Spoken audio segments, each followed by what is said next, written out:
It wasn't until the next day that the man realized that he had met a giant, and he posted his discovery on social media, but no one believed him. But as it happened, Cuddy was working out in his yard. He suddenly heard a commotion outside. He leaned over the fence and looked out. The man from that night was telling a joke to his partner. For the first time, Cuddy couldn't help but laugh. This action also alerted them to his presence. Afterwards, Cuddy invited the men to his home. Looking at all the magnified things in the house, they all felt a great excitement. Because they were close in age, they became fast friends. They learned that Cuddy had never been out in the world. They snuck out that night with Cuddy. They took Cuddy to the city streets, looking at a landscape he'd never seen on TV.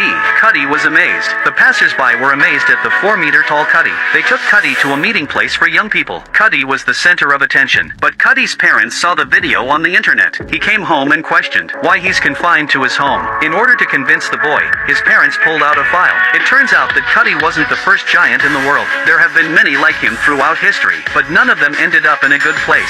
Some giants were last seen in meatpacking plants. Some giants were murdered, and their bodies were put on display in museums. Some were even given to scientists to study. None of the giants had a happy ending, and that's why Cuddy was forbidden contact with the outside world. Those on the outside saw Cuddy with surprise or goodwill, but over time, Cuddy will be used to get what he wants, and when he can't fulfill their demands, they'll do anything to get rid of him. But even then, his parents couldn't quench Cuddy's thirst for the outside world.